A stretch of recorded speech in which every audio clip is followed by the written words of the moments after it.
ಹೆಂಗಿರುತ್ತೆ ಸಡನ್ ಆಗಿ ಆಳ ಸಮುದ್ರದ ಒಳಗಿನಿಂದ ಒಂದು ನ್ಯೂಕ್ಲಿಯರ್ ಮಿಸೈಲ್ ಸಡನ್ ಆಗಿ ಹೋಗಿ ನಮ್ಮ ಎನಿಮಿ ಕಂಟ್ರಿ ಮೇಲೆ ಬಿದ್ದರೆ. ರೀಸೆಂಟ್ಲಿ ನಮ್ಮ DRDO ಇಂಥದ್ದೇ ಒಂದು ಭಾರತದ ಮೋಸ್ಟ್ ಪವರ್ಫುಲ್ ಮಿಸೈಲ್ ಅನ್ನ ಸಕ್ಸಸ್ಫುಲಿ ಟೆಸ್ಟ್ ನಡೆಸಿದೆ. ಈ ಒಂದು ಹೊಸ ಮಿಸೈಲ್ ಟೆಕ್ನಾಲಜಿಯನ್ನ ಭಾರತದ ನ್ಯೂಕ್ಲಿಯರ್ ಡಿಟರೆನ್ಸ್ ನಲ್ಲಿ ಭಾರತದ ಸೆಕ್ಯೂರಿಟಿಯಲ್ಲಿ ಒಂದು ಮೇಜರ್ ಟರ್ನಿಂಗ್ ಪಾಯಿಂಟ್ ಅಂತ ಹೇಳಲಾಗ್ತಾ ಇದೆ. ಹಾಗಿದ್ರೆ ಈ ಹೊಸ ಮಿಸೈಲಿನ ಸ್ಪೆಷಾಲಿಟಿ ಏನು, ಇದನ್ನ ಎಲ್ಲಿಗ ಟೆಸ್ಟ್ ನಡೆಸಲಾಗಿದೆ, ಇದರಿಂದ ಏನೇನು ಲಾಭ ಇದೆ, ಮತ್ತೆ ಈ ಟೆಕ್ನಾಲಜಿ ಬೇರೆ ಯಾವ ದೇಶದ ಹತ್ರ ಇದೆ, ಇದೆಲ್ಲವನ್ನ ನೋಡೋಣ ಇವತ್ತಿನ ಈ ಒಂದು ವಿಡಿಯೋದಲ್ಲಿ. ಭಾರತದ ಈ ಒಂದು ಸಕ್ಸಸ್ ಬಗ್ಗೆ ಸಿಕ್ಕಾಪಟ್ಟೆ ಇಂಟರ್ನೆಟ್ ನಲ್ಲಿ ಆರ್ಟಿಕಲ್ ಗಳನ್ನ ಪಬ್ಲಿಷ್ ಮಾಡಲಾಗ್ತಿದೆ. ಫಾರ್ ಎಕ್ಸಾಂಪಲ್ ನೀವಿಲ್ಲಿ ನೋಡಬಹುದು, India tests K4 missile with 3500 kilometre range from nuclear powered submarine. ಭಾರತದ ಹತ್ರ ಬ್ರಹ್ಮೋಸ್ ಮಿಸೈಲ್ ಸಿರೀಸ್ ಇದೆ, ಅಗ್ನಿ ಮಿಸೈಲ್ ಸಿರೀಸ್ ಇದೆ, ಇದೇ ರೀತಿ ಬೇರೆ ಬೇರೆ ಮಿಸೈಲ್ ಸಿರೀಸ್ ಇದೆ. ಹಾಗಿದ್ರೆ ಈ K4 ಮಿಸೈಲ್ ಸಿರೀಸ್ ಅದೆಲ್ಲದಕ್ಕಿಂತ ಏನ್ ಡಿಫ್ರೆಂಟ್ ಅಂತ ಕೇಳಿದ್ರೆ, ಈ K4 ಮಿಸೈಲ್ ಗಳನ್ನ ಆಳ ಸಮುದ್ರದಲ್ಲಿ ಸೀಕ್ರೆಟ್ ಆಗಿ ತಿರುಗಾಡ್ತಿರೋ ಸಬ್ಮರೀನ್ ಗಳಿಂದ ಡೈರೆಕ್ಟ್ ಆಗಿ ನಮ್ಮ ಎನಿಮಿ ಕಂಟ್ರಿಗಳ ಮೇಲೆ ಲಾಂಚ್ ಮಾಡಬಹುದು. ಸೊ ಇದನ್ನ ಡಿಟೆಕ್ಟ್ ಮಾಡೋದು ತುಂಬಾ ಕಷ್ಟ. ಯಾಕಂದ್ರೆ ಭಾರತದ ಹತ್ರ ಇರೋ ಉಳಿದ ಮಿಸೈಲ್ ಲಾಂಚರ್ ಗಳನ್ನ ಭಾರತದ ನೆಲದ ಮೇಲಿಂದ ಮಿಸೈಲ್ ಲಾಂಚರ್ ಗಳಿಂದನೋ ಅಥವಾ ಫೈಟರ್ ಜೆಟ್ ಗಳಿಂದನೋ ಲಾಂಚ್ ಮಾಡಬೇಕಾಗತ್ತೆ ನಮ್ಮ ಎನಿಮಿ ಕಂಟ್ರಿಗಳ ಮೇಲೆ. ಸೊ ಈ ರೀತಿ ಮಿಸೈಲ್ ಗಳನ್ನ ನಮ್ಮ ಎನಿಮಿ ದೇಶಗಳು ಸ್ಯಾಟಲೈಟ್ ಮುಖಾಂತರ, ರಾಡಾರ್ ಮುಖಾಂತರ ಆಲ್ರೆಡಿ ಎಲ್ಲಿಂದ ಮಿಸೈಲ್ ಲಾಂಚ್ ಆಗ್ತಾ ಇದೆ ಅನ್ನೋದನ್ನ ಕಂಡುಹಿಡಿಬಹುದು ಮೊದಲೇನೆ. ಆದ್ರೆ ಈ K4 ಮಿಸೈಲ್ ಸಿರೀಸ್ ನ ಸ್ಪೆಷಾಲಿಟಿ ಏನಂದ್ರೆ, ಇದು ಅಂಡರ್ ವಾಟರ್ ಇಂದ ಡೈರೆಕ್ಟ್ ಆಗಿ ಲಾಂಚ್ ಮಾಡಬಹುದು ಸಬ್ಮರೀನ್ ಗಳಿಂದ. ಯಾವ ರೀತಿ ಅಂದ್ರೆ, ಯೂಶುವಲಿ ಸಬ್ಮರೀನ್ ಗಳನ್ನ ಒಂದ್ ರೀತಿ ಸಮುದ್ರದ ಸ್ಪೈ ಅಂತ ಹೇಳಲಾಗತ್ತೆ. ಈ ಸಬ್ಮರೀನ್ ಆಳ ಸಮುದ್ರದಲ್ಲಿ ಎಲ್ಲಿ ತಿರುಗಾಡ್ತಾ ಇದೆ, ಯಾವ ದೇಶದ ಹತ್ರ ಹೋಗಿದೆ, ಏನನ್ನು ಕಂಡುಹಿಡಿಯೋದು ಅಷ್ಟು ಈಸಿ ಇಲ್ಲ. ಇದನ್ನ ಮ್ಯಾಪ್ ನಲ್ಲಿ ನೋಡಿದ್ರೆ ಇನ್ನೂ ಕ್ಲಿಯರ್ ಆಗಿ ಗೊತ್ತಾಗುತ್ತೆ. ಸೊ ಈ ಮ್ಯಾಪ್ ಅನ್ನ ನೋಡಿ. ಫಾರ್ ಎಕ್ಸಾಂಪಲ್ ಇಲ್ಲಿದೆ ನಮ್ಮ ಭಾರತ, ಇಲ್ಲಿದೆ ಚೈನಾ, ಇಲ್ಲಿದೆ ಪಾಕಿಸ್ತಾನ. ಈಗ ಭಾರತ ಏನಾದರೂ ಈ ನೆಲದ ಮೇಲಿಂದಾನೆ ಡೈರೆಕ್ಟ್ ಆಗಿ ಮಿಸೈಲ್ ಲಾಂಚ್ ಮಾಡೋಕೆ ಆಲ್ರೆಡಿ ತಯಾರಿ ಮಾಡ್ತಿದ್ರೆ, ಚೈನಾ ಡೈರೆಕ್ಟ್ ಆಗಿ ಸ್ಯಾಟಲೈಟ್ ಇಂದಾನೆ ಮೊದಲೇನೆ ತಿಳ್ಕೊಳ್ಬಹುದು ಈ ಇನ್ಫಾರ್ಮೇಶನ್ ಅನ್ನ. ಆದ್ರೆ ಅದೇ ನಾವು ಈ ಆಳ ಸಮುದ್ರದಿಂದ ಎಲ್ಲಾದ್ರೂ ಮಿಸೈಲ್ ಲಾಂಚ್ ಮಾಡಿದ್ರೆ ಚೈನಾಗೆ ಎಲ್ಲಿಂದ ಮಿಸೈಲ್ ಬರ್ತಾ ಇದೆ ಅನ್ನೋದು ಕಂಡು ಹಿಡಿಯೋಕೆ ತುಂಬಾ ಟೈಮ್ ಹಿಡಿಯುತ್ತೆ. ಯಾಕಂದ್ರೆ ಈ ಸಬ್ಮರೀನ್ಗಳು ಸೀಕ್ರೆಟ್ ಆಗಿ ಅಂಡರ್ ವಾಟರ್ ನಲ್ಲಿ ಟ್ರಾವೆಲ್ ಮಾಡೋದ್ರಿಂದ ಎಲ್ಲಿಂದ ಮಿಸೈಲ್ ಬರ್ತಾ ಇದೆ ಅನ್ನೋದೇ ಗೊತ್ತಾಗೋದಿಲ್ಲ ಎನಿಮಿ ಕಂಟ್ರಿಗೆ. ಈ K4 ಮಿಸೈಲ್ ಅನ್ನ ಭಾರತದ one of the most powerful missile ಅಂತ ಯಾಕೆ ಹೇಳಲಾಗ್ತಿದೆ ಅಂದ್ರೆ, ಇದರ ರೇಂಜ್ 3500 ಕಿಲೋಮೀಟರ್ ಅಷ್ಟಿದೆ. ಫಾರ್ ಎಕ್ಸಾಂಪಲ್ ಈ ಮ್ಯಾಪ್ ನಲ್ಲಿ ಡ್ರಾ ಮಾಡೋದಾದ್ರೆ ಇಷ್ಟು ರೇಂಜ್ ಇದೆ ಈ ಮಿಸೈಲಿಗೆ.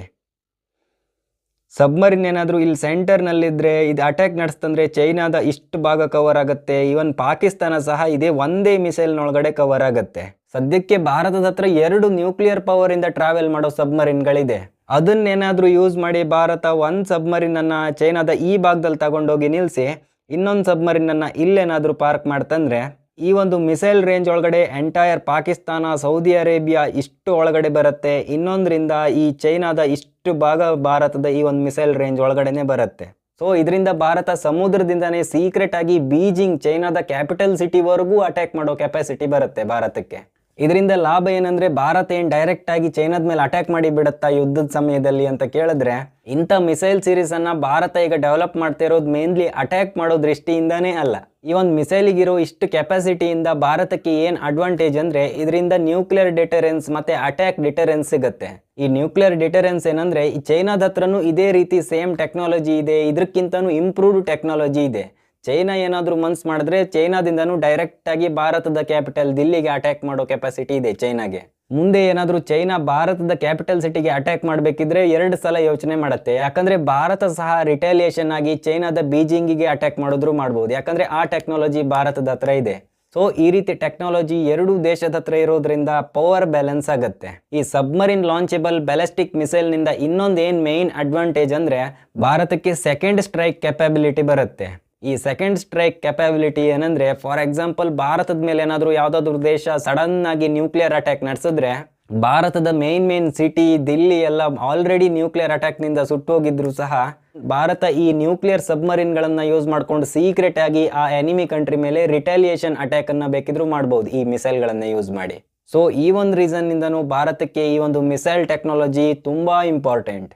ಆಗ್ಲೇ ಹೇಳಿದೆ, ಈ ಒಂದು ಟೆಕ್ನಾಲಜಿ ಭಾರತದ ಹತ್ರ ಮಾತ್ರ ಅಲ್ಲ, ಚೈನಾದಲ್ಲೂ ಈ ಒಂದು ಟೆಕ್ನಾಲಜಿ ಇದೆ ಅಂತ. ಹಾಗಿದ್ರೆ ಪ್ರಪಂಚದ ಯಾವ ದೇಶದ ಹತ್ರ ಈ ಒಂದು ಟೆಕ್ನಾಲಜಿ ಆಲ್ರೆಡಿ ಎಕ್ಸಿಸ್ಟಿಂಗ್ ನಲ್ಲಿ ಇದೆ ಅಂತ ಕೇಳಿದ್ರೆ, ಭಾರತ ಅಲ್ಲದೆ ಯಾವ ದೇಶದ ಹತ್ರ ಈ ಟೆಕ್ನಾಲಜಿ ಇದೆ ಅಂದ್ರೆ, ಆಲ್ರೆಡಿ USA ಹತ್ರ ಇದೆ, ಫ್ರಾನ್ಸ್, ರಷ್ಯಾ, ಯುನೈಟೆಡ್ ಕಿಂಗ್ಡಮ್ ಮತ್ತೆ ನಮ್ಮ ಪಕ್ಕದ ಚೈನಾ ದೇಶದ ಹತ್ರನೂ ಇದೆ ಈ ಒಂದು ಟೆಕ್ನಾಲಜಿ. ಇದರ ರೇಂಜ್ ಎಷ್ಟಿದೆ ಅಂದರೆ USA ಟ್ರೈಡೆಂಟ್ 2 ಮಿಸೈಲ್ 12,000 ಕಿಲೋಮೀಟರ್ ದೂರ ಹೋಗೋ ಕೆಪಾಸಿಟಿ ಇದೆ. ಫ್ರಾನ್ಸ್ ಹತ್ರ ಇರೋ M51 ಮಿಸೈಲ್ 8,000 ಕಿಲೋಮೀಟರ್ ದೂರ ಹೋಗೋ ಕೆಪಾಸಿಟಿ ಇದೆ. ರಷ್ಯಾದ ಹತ್ರನೂ 10,000 11,500 ಕಿಲೋಮೀಟರ್ ದೂರ ಹೋಗೋ ಮಿಸೈಲ್ ಇದೆ.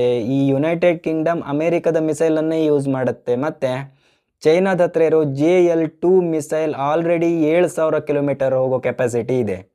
ಸೊ ಈ ಎಲ್ಲ ದೇಶಕ್ಕೆ ಕಂಪೇರ್ ಮಾಡಿದ್ರೆ ಭಾರತದ ಹತ್ರ ಇರೋ ಈ K4 ಮಿಸೈಲ್ ಈಗ ರೇಂಜ್ನಲ್ಲಿ ಬಹಳ ಕಡಿಮೆ ಇದೆ, 3,500 ಕಿಲೋಮೀಟರ್ ರೇಂಜ್ ಮಾತ್ರ. ಆದರೆ ಭಾರತದ ಎನಿಮಿ ಕಂಟ್ರಿಗಳಿಗೆ ಕಂಪೇರ್ ಮಾಡಿದ್ರೆ ಆಲ್ರೆಡಿ ಇದು ಸಫಿಷಿಯೆಂಟ್. ಯಾಕಂದರೆ ಭಾರತ ಹೆಚ್ಚಾಗಿ ಯುದ್ಧ ಮಾಡೋ ಸಾಧ್ಯತೆ ಇರೋ ದೇಶ ಯಾವುದೆಲ್ಲ ಅಂದರೆ ಒಂದು ಪಾಕಿಸ್ತಾನ ಅಥವಾ ಮೇಯ್ನ್ಲಿ ಚೈನಾ, ಮತ್ತು ಈಗ ಹೊಸದಾಗಿ ಬಾಂಗ್ಲಾದೇಶ ಸಹ ನಿಧಾನವಾಗಿ ಭಾರತದ ಎನಿಮಿ ಆಗ್ತಾ ಇದೆ. ಈ ಎಲ್ಲ ದೇಶಗಳನ್ನು ಕೌಂಟರ್ ಮಾಡೋದಕ್ಕೆ ಈ 3,500 ಕಿಲೋಮೀಟರ್ ರೇಂಜೇ ಆಲ್ರೆಡಿ ಸಫಿಷಿಯೆಂಟ್ ಇದೆ.